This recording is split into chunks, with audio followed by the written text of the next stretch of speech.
Jangan lupa tonton, subscribe, like, and share.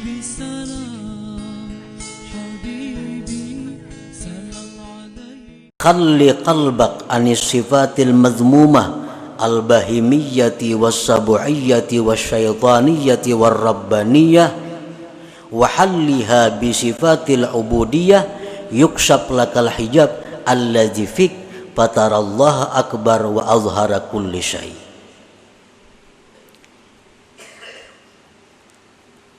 Bersihkan hati engkau dari sifat yang tercela,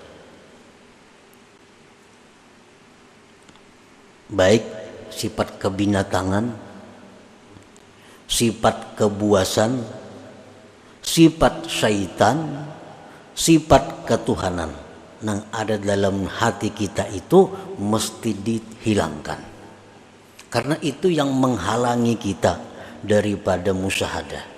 Itu yang menyebabkan kita ini lupa kepada Allah, lupa kepada Allah. Padahal kita berada di tempat yang semestinya Allah sangat jelas. Dan perhiasilah hati itu dengan sifat-sifat kehambaan, niscaya dibukakan bagi engkau dinding yang ada pada engkau, sehingga engkau bisa melihat Allah itu maha besar, Allah itu maha nampak daripada segala sesuatu. Jadi hijabnya ini, dindingnya ini pada diri kita. Selama hijab itu kada kita hilangkan dari diri kita, apapun ilmu yang kita pelajari tetap kada akan bisa musyahadah kepada Allah, tetap kada akan bisa khusyuk dalam menjalankan ibadah selama kita masih bersifat dengan sifat-sifat yang tercela itu.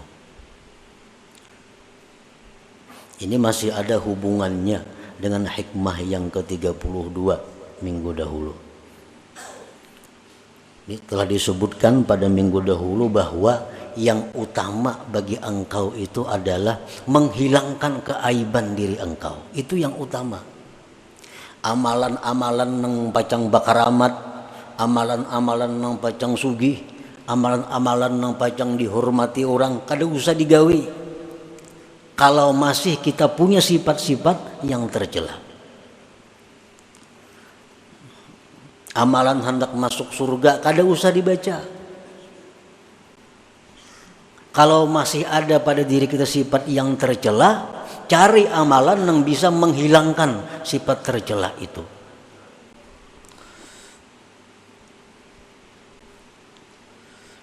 Sifat bahimiyah. Kita lahir ke dunia, seorang manusia ini disertai dengan 4 sifat itu. Sifat kebinatangan, kebuasan, sifat syaitan, dan sifat ketuhanan. Keempat-empatnya ini mesti dibersihkan. Sifat bahimiyah itu macam apa? Kebinatangan itu kaqada'i syahwatil batni wal farji wa ma yatba'uhuma min hubbiz zina wa hubbil mal.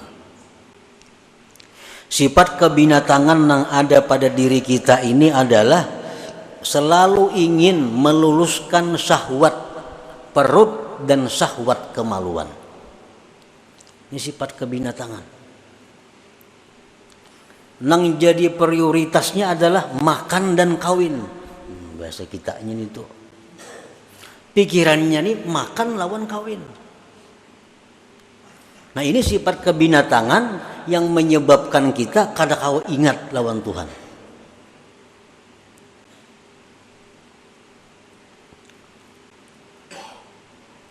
Dan sifat yang mengikuti makan dan kawin. Kenapa namanya ikuti? Pertama, kalau orang ketujuh makan itu pasti ketujuh lawan duit, karena kada kau makan kada berduit. Bila orang ketujuh kawin itu ketujuh berhias, berhias perlu duit. Kawin tuh perlu berhias, nukar baju nang hanyar, nukar ini, nukar itu.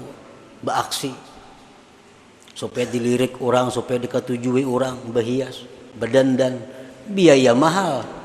Nah, perlu kepada duit. Nah, sifat itu nang maulah kita ini kada kawa bujur di dalam ibadah kita. Rahatan sambahyang nang dipikirakan, mbah ini kan aku makan apa? Nah, rahatan sambahyang. Imbah sambahyang nih. Ini mbah sambahyang nih kasaruan kayaknya nih. Napa ka iwaknya di saruan nih? Dalam sambahyang dikirakan iwak di saruan ini napa?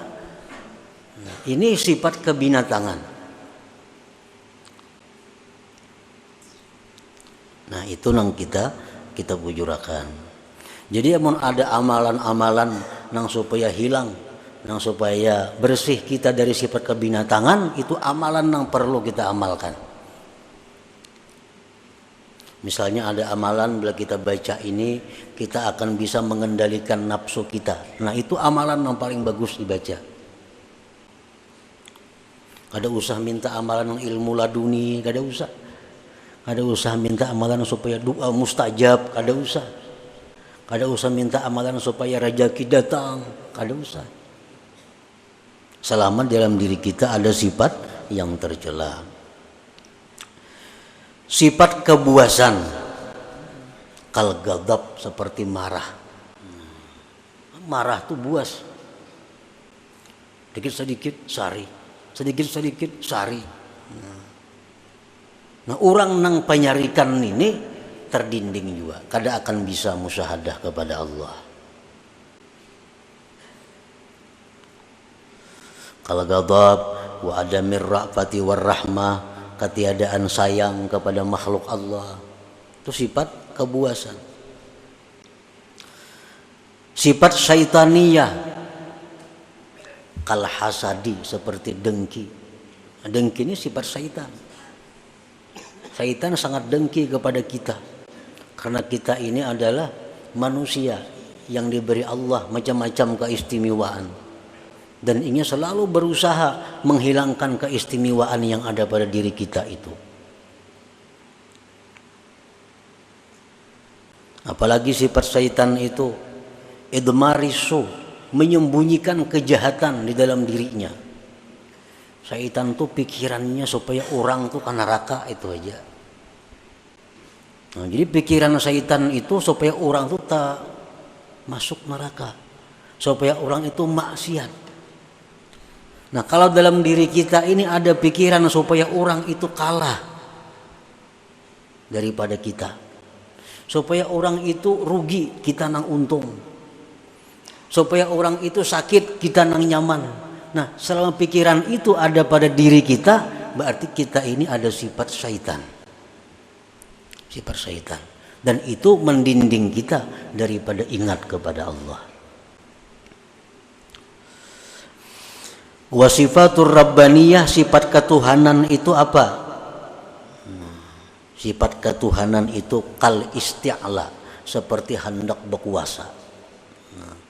Orang ini ketujuh hendak jadi ketua aja gawiannya. Bila kata jadi ketua, ini mundur. Kita berkumpulan di kampung nih. Ini hendak jadi ketua, diulah wakil, ini mundur. Ini sifat ketuhanan. Kan Tuhan itu menguasai. Apalagi sifat ketuhanan hubbul madah wassana. Orang ini ketujuh dipuji, diambung. Nah, bila dipuji, bila diambung, wah, sanang banainya, minum gini biriakannya. Hubbus sana. Bila dalam diri kita ini ada sifat macam itu, suka dipuji orang, apalagi mencari-cari pujian, nah, itu sudah. Nah, jadi itu pendinding kita nang maulah kita ini kusut beribadah kada kawalawas. Datang pendudian bulik pendahuluan. Datang pendudian bulik belakalakas pendahuluan. Ini kan apa? Karena ada sifat-sifat yang tercela ini dalam hati. Mun kita beilang ke rumah orang umpamanya. Beilang ke rumah orang, ampun rumah kada mau menghadapi. Apun rumah kada mau menghadapi, apalagi nyurungi banyu kada mau. Menghadapi aja kada mau. Pasti pikiran kita napa? Nak lakas bulik kayak gitu. Lakas bulik aja apa orangnya kada menghadapi, banyunya kada ada keluar.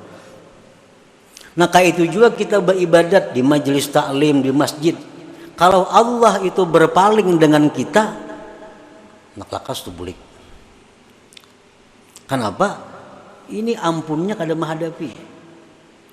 Nah tapi kalau orang-orang yang dihadapi Allah, apalagi di tempat ibadah itu dijauh oleh Allah, nah, semalaman tahan duduk.